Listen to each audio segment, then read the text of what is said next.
나를 그리고 낳아주고 우리 이 집안 나에게까지 온 그분에 감사하는 마음으로 절을 하는 거는 안 되는 겁니까? 감사하는 마음으로 하는 건데 네. 문제는 그거를 지금 나랑 현존하고 있다고 생각하는 이런 사상, 그게 문제가 되는 거예요. 그게 무당들이 하는 접신 행위거든요.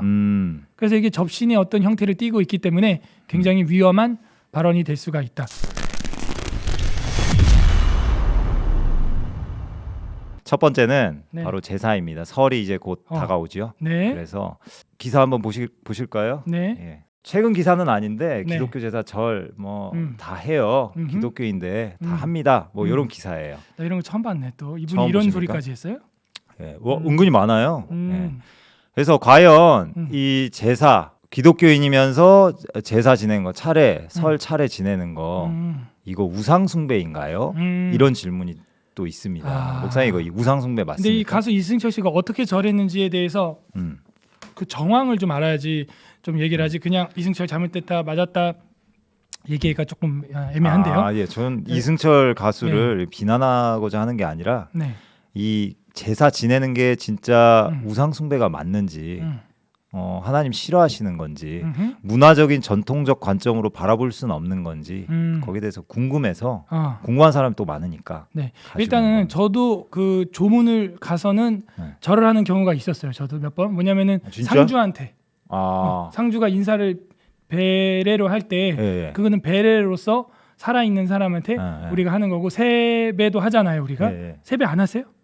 세배 하죠. 하잖아요. 그러니까 그런 식으로 배례식으로 우리가 그냥 공손하게 인사하듯이 할 때는 그거는 인사법으로 크게 문제가 되지 않아요. 근데 문제는 이제 저를 기독교인인데 제사할 때 절을 했다 할 때 그 제사할 때 어느 대상에게 했는지 그게 조금 애매한 부분이 있네요. 오케이. 그러면 차례상을 딱 차려가지고 그 조상님들께 자기 돌아가신 뭐 할아버지, 증조 할아버지를 기리면서 거기 차례상 앞에서 절하는 거. 차례상 앞에서 그 어르신을 향하여 사진을 보고, 그죠? 그 사진을 보고 절하는 행위, 그렇죠. 그거 자체는 기독교에서는 사실 용납하기가 힘들죠. 왜냐하면은 돌아가신 분은 지금 그 영혼이 여기 제사상 위에 있나요? 아니면 하나님 앞으로 가셨나요? 가셨죠. 가셨죠. 그러니까 우리가 여기 인격적으로 어떻게 할 수는 사실은 없다. 그리고 이런 어른들이 이런 말 많이 했죠. 너희 할아버지가 보살펴서 올해도 잘 무사히 넘어간 거 아니냐. 이런 식의 어떤 보호하사, 우리나라 만세 하듯이 정말 그 조상신이 죽어서 우리를 보호하고 있다, 지키고 수호하고 있다. 이런 식으로 가면 그거는 반성경적인 내용이 되는 거고 그것을 빙자하여 그 할아버지 할머니가 와서 절을 받는 게 아니라 귀신들이 와서 절을 받는다는 거예요. 그래서 이것이 우상에게 귀신에게 드리는 제사가 될 수도 있는 우려가 크다. 조심해야 돼요. 그래서 성경에도 보면요, 고린도서신에 보면 이방인에게 제사하는 것은 귀신에게 우상에게 하는 것이다 이렇게 명령되고 있거든요. 그래서 우리가 그분에 대해서 추도하고 그를 기리고 생각하고 그분이 남겨놓은 좋은 유산들을 이야기하는 건 좋지만 인격적으로 이미 이 땅에 없는 분에 대하여 그걸 인격적으로 우대하거나 우리를 지금 보호하고 있다, 지키고 있다 이런 식으로 가면은 인격적인 귀신을 우리가 소환해내는 그런 접신 행위가 될 수 있다. 그런 생각이 들어서 위험하다고 생각이 듭니다. 그렇다면 목사님, 요게 또 궁금한 게 생기는데 만약에 그러면은 그리스도인으로서 그분을 기리는 건 아니에요. 그 뭐 돌아가신 분을 기리는 건 아닌데 문화적으로 내가 나를 그리고 낳아주고 우리 이 집안 나에게까지 온 그분에 감사하는 마음으로 절을 하는 거는 안 되는 겁니까?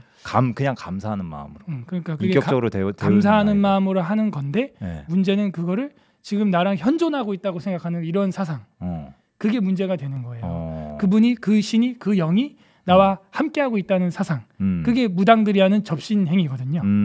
그래서 이게 접신의 어떤 형태를 띠고 있기 때문에 굉장히 위험한 발언이 될 수가 있다. 물론 여기 기사에 나와 있는 이 가수분께서 하는 거는 그런 정도도 아닐 것 같아요. 제가 볼 때는 그냥 한 거지. 그냥 이 부분 조금 첨예하고 애매한 부분인데 그렇게 믿는 것도 아니고 그렇게 생각도 안 하면서 그냥 절하는 행위를 할 수도 있죠. 그렇죠. 그런 행동에 대해서는 사실은 영적인 세계라 보이지 않아서 우리가 뭐라고 말할 수는 없지만 그가 조상을 섬겼다라고 말하기도 솔직히 조금 애매하긴 하죠. 근데 조심하자는 차원에서는 최대한 보수적으로 보는 게 좋다.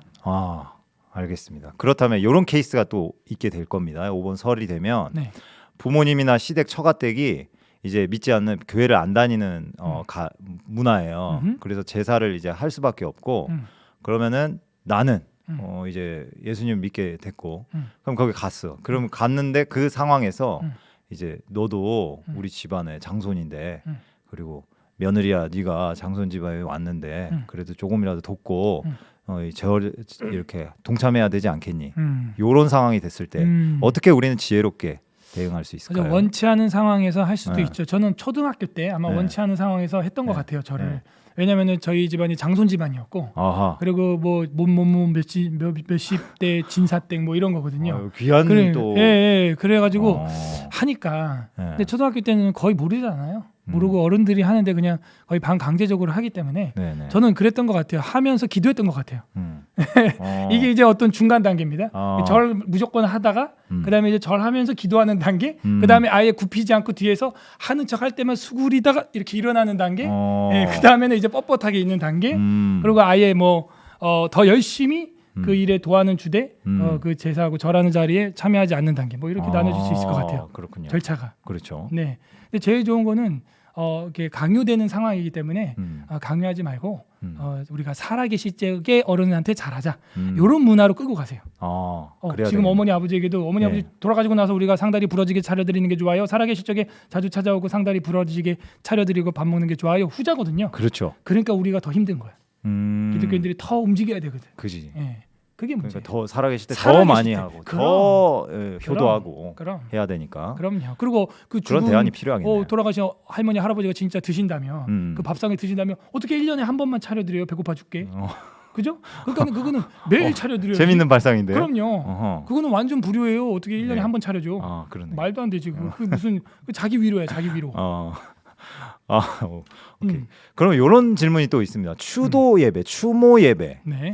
이걸 이제 그런 어떤 제사 문화와 기독교의 이런 갈등 속에서 어떤 보완책으로 나온 것 같은데요. 추모 예배 이거는 성경적으로 교리적으로 문제가 없을까요? 네, 문제가 있어요. 그래서 추모 예배, 추도 예배 이거 하면 안 되고 예배는 예배고 추모는 추모예요. 그래서 예배와 추모가 같이 가서는 안 된다. 그래서 예배라고 하는 것을 먼저 모여서 가족들이 예배를 드리고 그 다음에 끝나고 나서 그 어르신이 우리 집안에 이런 신앙의 유산을 남겼다. 이런 분이었다. 그런 내용을 나누고 뭐 사진이나 이런 걸 저기 우리 여행 갔었지 이러면서 사진도 이렇게 돌려보기도 하고 그분의 좋은 그 추억들 그런 걸 기리고 생각하는 거. 그건 좋죠. 근데 또 이제 그 자리에서 또 네 예비는 말이다 이랬단다 저랬단다 그런 식으로 비난할 요소들 이야기하지 마시고요. 그래서 저도 한번 우리 성도들 추도식 하는데 가서 제가 인도도 해봤는데 주의를 많이 줬죠. 아버지의 그 안 좋은 단점들 그런 얘기 절대 하지 말고 좋았던 것들 또 추억에 모락모락 생각나는 것들 그런 얘기들로 추모식을 따로 예배는 예배 드리고 끝. 그리고 추도는 그 뒤에 하는 거죠. 이걸 뭐 섞어가지고 해버리면은 조금 그래요. 그렇군요. 2부 순서 뭐 이런 식으로 하면 좋죠. 야, 그리고 지혜롭게 딱 그런 깔끔합니다. 거를 감동받아요. 불신자도 감동받아요. 그렇게 하면. 그래서 영상도 제가 딱 준비해요. 그 고인 영상 다 가져와라 해가지고 와우. 딱 음악이랑 샥 깔아가지고 샥 하면요 그냥 샥 합니다. 그러면 아주 감성이 아주 다 울어, 감동도 되고 다 울어. 섬김도 되고. 그럼요. 좋네요. 일반적으로 막 이제 그런 가족 모임 있으면은 막 이제 싸움 나고 또 옛날 뭐 그지. 마음 상했던 거 얘기 나오고 또 재산 그런 거 하면 안 되고 안 되죠. 우리 부모님 조부님이 어떤 선한 일을 행하셨는지 우리가 본받아야 될 것은 무엇인지 그럼요. 그런 것들을 우리가 회상해보고 그런 것이 중요하겠네요. 그런 얘기했더니 어떤 불신자는요. 아버지가 나 어렸을 때 생선 먹는데 가시 걸린다고 뼈를 발라줬던 그 행위 그거 자체가 그 아버지의 사랑이었다고 고백을 하면서 우는 거예요. 그 생선 가시 뼈 발라준 얘기가 뭐 그때는 별거 아니었겠지만 그거 내가 그랬어요. 그래도 돌아가신 부친에 대해서 안 좋은 것들이 많이 있겠지만 그런 거 생각하지 말고 그래도 좋은 추억들 하나씩 생각해봐라 했더니 그 얘기하면서 우는 거예요. 저는 전 저희 딸내미들 생선가시 별로 안 발라주는데 사랑이 없는 거죠. 그래가지고 좀 발라줘야 되겠는데 제가 먹기에 바빠가지고 생선을 너무 좋아해가지고 좀 발라줘야 되겠습니다. 그지. 그 애들이 커서 아빠가 가시도 안 발라준다고 막 그러면 어떡하려고 그래. 그게 또 감동의 스토리로. 그리고 이 제사라는 것 자체가 일단 우리 기독교 거다.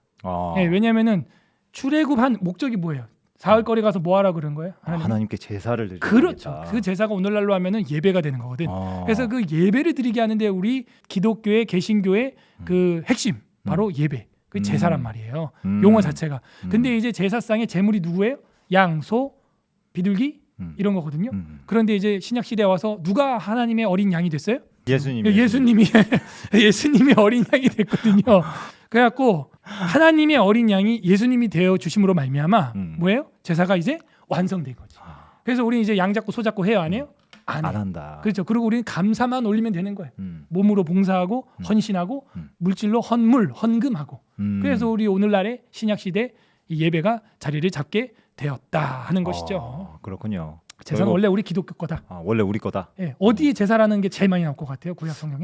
어디 많이지? 제가 그냥 생각나는 거는 그 에덴동산 나온 다음에 가인과 아벨. 거기도 제사 드리다가 그 얘기가 딱 생각이 나더라고요. 그죠? 아벨이 제사에 성공했고, 그죠? 가인이 실패했죠. 네네. 그다음에 레위기에 가면은 온갖 제사법들이 나오죠. 네네네. 그러니까 제사야말로 원래 기독교 건데 뭐가 문제냐면 제사의 대상이 잘못돼 있다. 제사의 대상. 여기서 문제 삼는 건 그거예요. 제사의 대상이 아빠나 엄마가 아니라 네네. 천부, 하나님 아버지, 조물주 신, 그분이 비를 내려주고 안 내려주고에 따라서 농작물이 되고 안 되고가 결정되는 거 아닙니까? 네. 그렇잖아요. 네. 그거예요, 그거. 근데 여기서 좀 더 생각해 보면 대상도 또 한 가지 말씀하셨는데 지금 생각나는 게 하나님께서 그 방식에 대해서도 제사의 방식에 대해서도 굉장히 민감하게 반응하셨던 것 같아요. 이건 오늘날의 온라인 예배랑도 좀 관련이 있을 것 같습니다.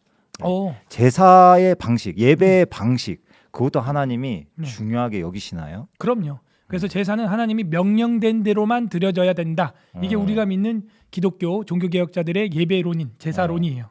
성경에 있는 것만 해야 된다. 근데 이제 로만 카톨릭이나 루터회 같은 경우는 성경에서 금하지 않은 건 다 해도 된다. 이렇게 돼 있어요. 그러면 어떤 게 더 안전한 것 같아요? 전자예요, 후자예요? 전자가 안전하겠죠. 그렇죠. 깨어 있네요. 안 졸고 있네요. 안 잠들지 않았습니다. 전자가 더 안전한 거죠. 성경에서 금하지 않은 건 다 해도 된다고 했다가 이것저것 막 다 하는데 하나님 사상과 반대되는 일들을 행할 수도 있다는 것입니다. 위험하죠.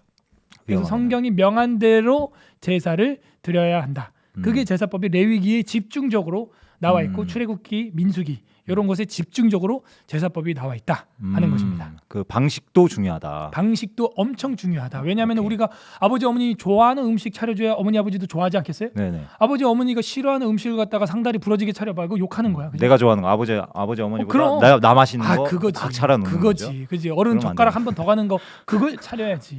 하나님이 좋아하는 제사가 따로 있다. 그죠? 그래서 레위기 10장에도 보면 나답과 아비후가 불을 갖다가 고기를 태워서 드려야 하는 제사인데 그 불 만드는 방법이 나와 있거든요. 근데 그 방법까지 소소하게 있는데 자기들이 술에 취해가지고 마음대로 드렸다가 하나님 앞에 징계를 받는 장면이 레위기 10장에 나오게 됩니다. 그러므로 하나님이 명하지 않는 방법으로 제사를 드리는 것은 나답과 아비후처럼 죽을 일이 될 수가 있다. 하는 거예요.